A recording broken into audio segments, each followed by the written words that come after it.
당신들이 성읍으로 들어가면 그가 먹으러 산당에 올라가기 전에 곧 만날이다. 그가 오기 전에는 백성이 먹지 아니하나니 이는 그가 재물을 축사한 후에야 청함을 받은 자가 먹음이니이다.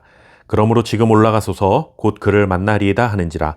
그들이 성읍으로 올라가서 그리로 들어갈 때에 사무엘이 마침 산당으로 올라가려고 마주 나오더라. 아멘.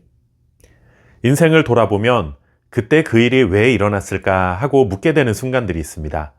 그때는 단지 우연처럼 보였던 일에 불과했는데 지나고 보니 하나님의 손에 의해 치밀하게 계획된 일이었구나 라는 깨달음을 얻기도 하죠. 오늘 본문에 등장하는 사울이라는 사람이 겪은 일이 이와 같은 이야기라고 할 수 있습니다. 사울은 잃어버린 아버지의 나귀를 찾으러 나섰는데 그 평범한 걸음을 통해 하나님은 이스라엘 최초의 왕을 세우시는 큰 역사를 준비하고 계심을 볼 수 있습니다. 오늘 말씀은 사울의 가문을 소개하는 것으로 시작됩니다. 사울은 베냐민 지파 출신이었습니다. 베냐민은 이스라엘의 12지파 중에서 가장 작은 지파였습니다. 사울의 아버지인 기스는 유력한 사람이라 불렸고 그의 아들 사울은 이스라엘 가운데서 가장 준수하고 키가 큰 청년이었습니다. 사울이 가지고 있는 외형적인 조건 때문에 이스라엘의 초대 왕으로 선택된 것은 아니지만 이왕이면 다홍치마라는 속담이 있듯이 사울은 사람의 눈으로 보기에도 왕으로서 뒤처지지 않는 외모를 가졌던 것이 사실입니다.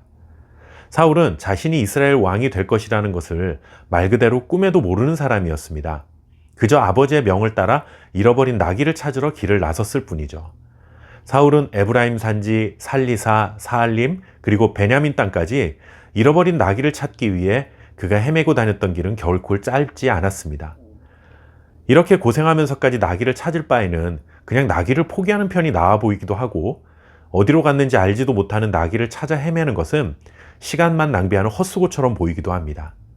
사울의 눈에는 그렇게 보일지 모르지만 하나님의 계획 속에서는 사울이 헤매고 다녔던 이 여정은 결코 무의미한 여정이 아니었음을 깨달아야 합니다.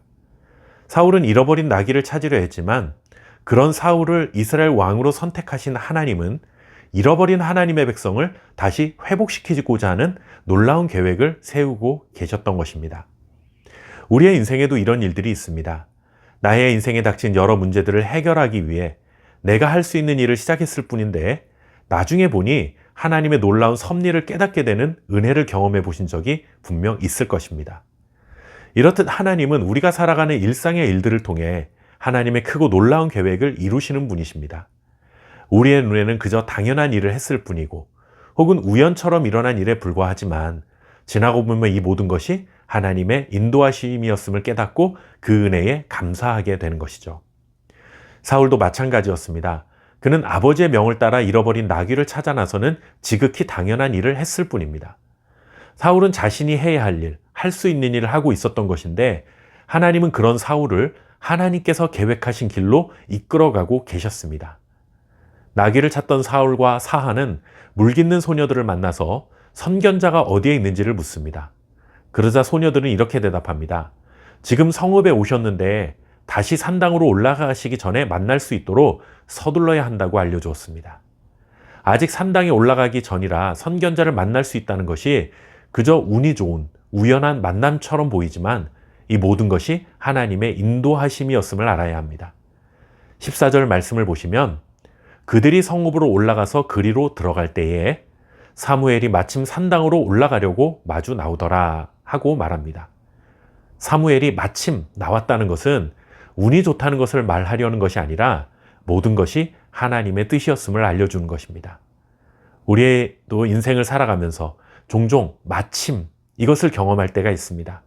우연히 누군가를 만나고 우연히 어떤 말을 듣게 되고 우연히 생각지 못했던 기회를 얻게 됩니다. 마침 그런 일들이 나에게 일어났으니 참 운이 좋았다라고 대충 넘길 것이 아니라 그 마침의 순간이야말로 우리를 위해 가장 선하고 의로운 일을 행하시는 여호와 하나님의 은혜임을 깨닫고 감사할 수 있어야 합니다. 사울이 나귀를 찾아 길을 잃은 것은 결코 우연이 아니었습니다. 하나님이 그를 이끌어 왕으로 부르시기 위해 치밀하게 세워진 하나님의 계획이었습니다. 우리가 인생의 방향을 정하는 것 같아 보이지만 그 길을 열고 닫으시는 분은 오직 여호와 하나님이십니다. 우리는 내 길을 여호와께 맡기라. 그를 의지하면 그가 이루시고 라는 시편 37편 5절 말씀처럼 우연처럼 보이는 일들을 통해서도 자신의 계획을 이루어 가시는 전능하신 하나님께 우리의 삶을 맡겨 드려야 할 것입니다. 오늘 하루도 그 주님의 인도하심 속에 살아가는 저와 여러분 될 수 있기를 바랍니다. 감사합니다.